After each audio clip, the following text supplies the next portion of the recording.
आज मैं 12वीं क्लास का इतिहास का चैप्टर 7 लेके आया हूँ। चैप्टर का नाम है एक साम्राज्य की राजधानी विजयनगर।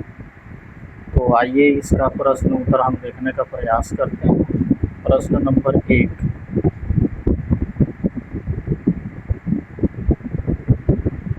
पिछली 2 शताब्दियों में हम्पी के खंडहरों का अध्ययन करने के लिए इस्तेमाल की जाने वाली विधियाँ क्या हैं?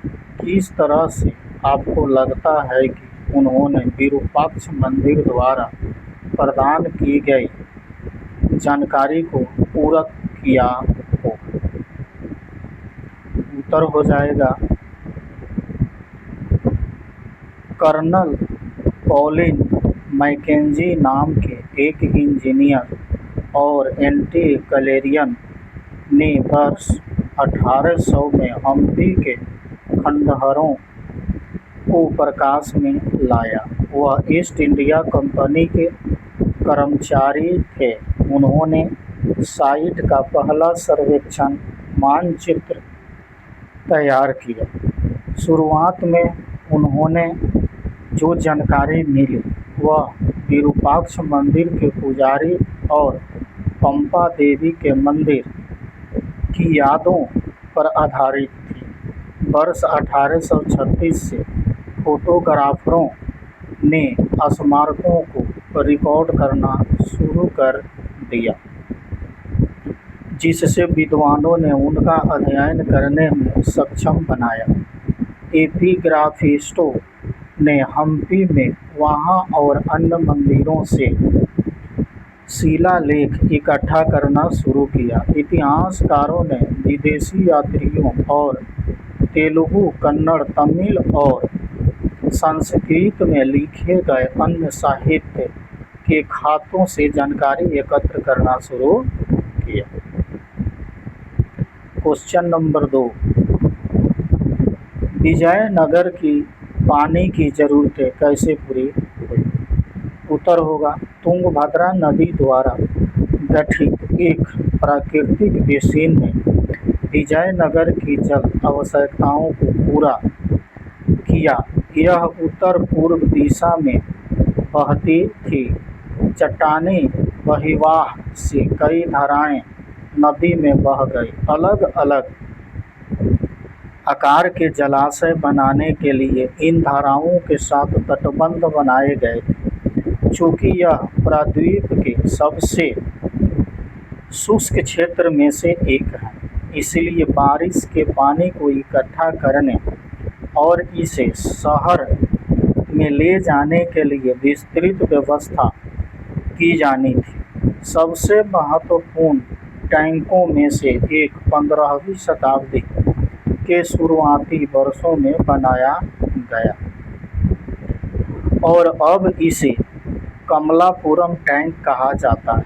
इस टंकी से पानी न केवल आसपास के खेतों को सिंचित करता है, बल्कि एक चैनल के माध्यम से शाही केंद्र तक पहुंचाया जाता था। क्वेश्चन नंबर 3 देखेंगे। आपको क्या लगता है कि शहर के किलेबंदी क्षेत्र के भीतर कृषि भूमि को रखने के क्या फायदे और नुकसान थे? उत्तर, शहर के किलेबंद क्षेत्र के भीतर कृषि भूमि को रखने के फायदे हैं। इसने कृषि पथ को घेर लिया। मध्यकाल में रक्षकों को अधीनता देने के लिए घेराबंदी की गई थी। ये घेराबंदी कई महीनों और कभी-कभी वर्षों तक चल सकती थी। तो इस स्थिति से निपटने के लिए शासकों ने किलेबंद इलाके के भीतर बड़े-बड़े अन्न भंडार बनाए। शहर के किलेबंद क्षेत्र के भीतर कृषि भूमि को रखने के नुकसान हैं। यह बहुत महंगी विधि थी।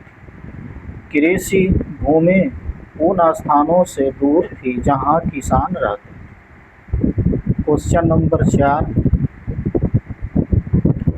आपको क्या लगता है कि महानवमी डिब्बा से जुड़े अनुष्ठानों का क्या महत्व था? उत्तर हो जाएगा महानवमी डिब्बा एक विशाल मंच था जो लगभग 11,000 वर्ग फुट के आधार से 40 फुट की ऊंचाई तक बढ़ रहा था। मंच का आधार राहत नक्काशियों से ढका था। संरचना से जुड़े अनुष्ठान संभवतः सितंबर और अक्टूबर के शरद ऋतु के महीनों के दौरान 10 दिवसीय हिंदू त्योहार के महानवमी शाब्दिक 9वें दिन के साथ मेल खाते थे, जिन्हें दशहरा उत्तरी भारत, दुर्गा पूजा बंगाल में और नवरात्रि या महानवमी प्रायद्वीपीय भारत में के रूप में जाना जाता है। विजयनगर के राजाओं ने अपनी प्रतिष्ठा, शक्ति और पराक्रम का प्रदर्शन किया। इस अवसर पर आयोजित समारोह में शामिल हैं छब्बी की पूजा, राज घोड़े की पूजा और भैंस और अन्य जानवरों का बलिदान, नृत्य, कुश्ती मैच और कैदियों के घोड़े, हथियार और रथों और सैनिकों के जुलूस, साथ ही साथ राजा और उनके मेहमानों द्वारा मुख्य नायकों और अधीनस्थ राजाओं के समक्ष अनुष्ठान प्रस्तुतियां भी इस अवसर को चिन्हित करती है। इन समारोह को गहरे प्रतीकात्मक अर्थों के साथ चित्रित किया गया था। क्वेश्चन नंबर 5 देखेंगे। चित्र 7.33 विरूपाक्ष मंदिर के एक अन्य स्तंभ का चित्रण है। क्या आप किसी भी पुष्प आकृति को देखते हैं? किन जानवरों को दिखाया गया है? आपको क्यों लगता है कि उन्हें चित्रित किया है? मानव आकृतियों का वर्णन करें। उत्तर: हाँ, खंभे पर पुष्प आकृति है। दिखाए गए जानवर घोड़े, हाथी और दिखाए गए पक्षी मोर हैं। इसमें एक नाचते हुए मानव की मूर्ति है। प्राणी के साथ एक लिंगा भी है जो कुछ अलग करता है। स्तंभ पर एक देवता भी दिखाई दे रहा है। इसमें किसी प्रकार की भक्ति को दर्शाया गया है। अगला क्वेश्चन 6 नंबर। चर्चा करें कि क्या शाही केंद्र शब्द उस शहर के हिस्से के लिए एक उपयुक्त विवरण है जिसके लिए इसका उपयोग किया जाता है। उत्तर: शब्द शाही केंद्र शहर के उस हिस्से के लिए सबसे उपयुक्त वर्णन है। यह बस्ती के दक्षिण पश्चिम भाग में स्थित था। इसमें 60 से अधिक मंदिर शामिल थे। लगभग 30 भवन परिसरों की पहचान महलों के रूप में की गई है। शाही केंद्र में सबसे सुंदर इमारतों में से एक कमल महल है, जिसे 19वीं शताब्दी में ब्रिटिश यात्रियों द्वारा नामित किया गया था। हालांकि नाम निश्चित रूप से आकर्षक है, इतिहासकारों को यह सुनिश्चित नहीं है कि इमारत का उपयोग किस लिए किया गया था। एक सुझाव मैकेंजी द्वारा तैयार किए गए नक्शे में पाया गया है कि यह एक परिषद कक्ष हो सकता है, एक जगह जहां राजा अपने सलाहकारों से मिलते हैं, जबकि अधिकांश मंदिर पवित्र केंद्र में स्थित हैं। शाही केंद्र में भी कई थे। उनमें से एक सबसे शानदार हजारा राम मंदिर था। यह शायद केवल राजा और उनके परिवार द्वारा उपयोग किया जाने वाला था। केंद्रीय मंदिर में चित्र गायब है, हालांकि दीवारों पर गढ़े हुए पैनल बच जाते।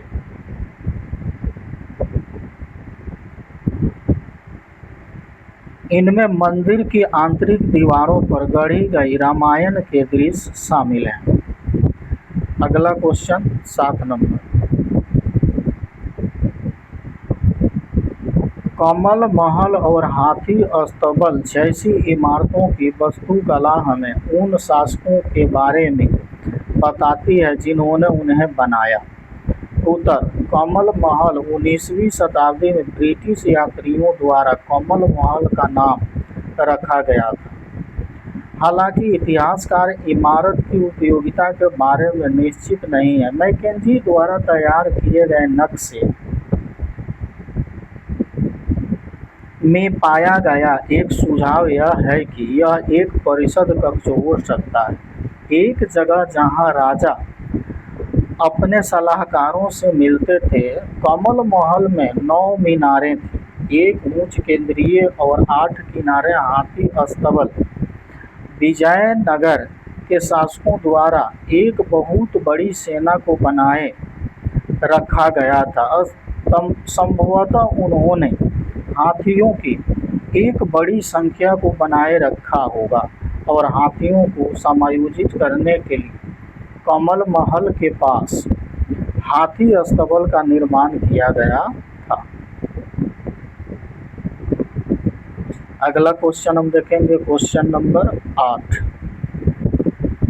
विजयनगर के वास्तुकारों को प्रेरित करने वाली स्थापत्य परंपराएं क्या हैं? उन्होंने इन परंपराओं को कैसे बदला?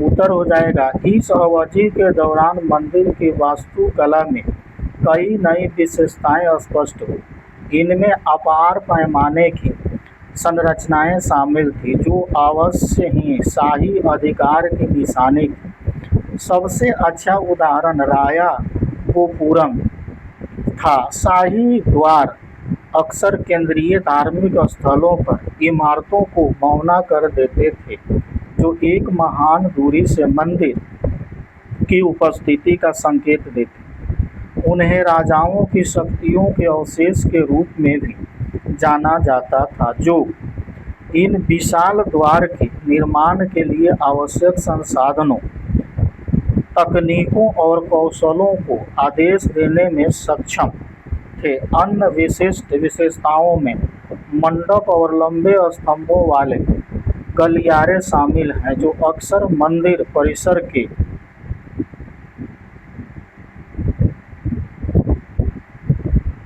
भीतर मंदिरों के आसपास थे। 2 मुख्य मंदिर थे, विरूपाक्ष मंदिर और विठुल मंदिर। विरूपाक्ष मंदिर 9वीं और 10वीं शताब्दी के आसपास बनाया गया था। यह विजयनगर साम्राज्य की स्थापना के साथ काफी बढ़ गया था।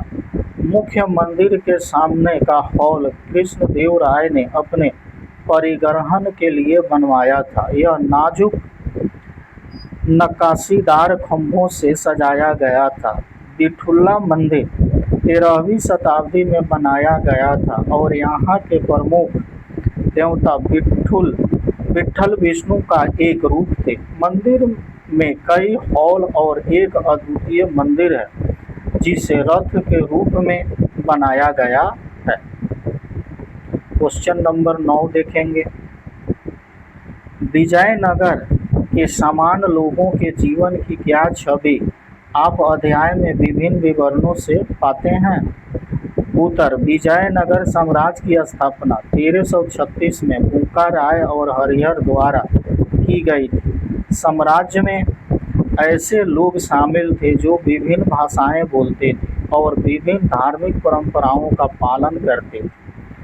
हम यह कह सकते हैं कि यदि लोग विभिन्न धर्मों का पालन करते हैं और विभिन्न भाषाओं में बोलते हैं तो शासकों को सभी के प्रति बहुत सहिष्णु होना चाहिए। शायद लोगों का जीवन आसान हो जाएगा। इन समस्याओं के दौरान युद्ध प्रभावी घुड़सवार सेना पर निर्भर था।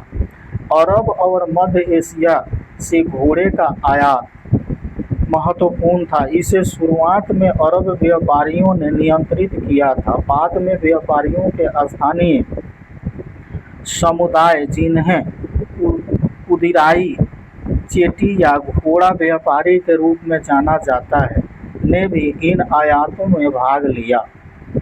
किसान, शिल्पकार, व्यापारी थे जो मसाले, सोना, सामान बेचते थे। 16वीं शताब्दी के पुर्तगाली यात्री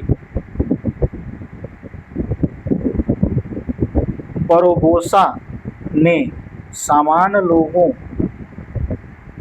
जो जीवित नहीं रहे के घरों का वर्णन किया। लोगों के घरों में बहुत सारे खुले स्थानों के साथ लंबी गलियां हैं, लेकिन फिर भी काम के अनुसार अच्छी तरह घर से बनाया और व्यवस्थित किया गया है।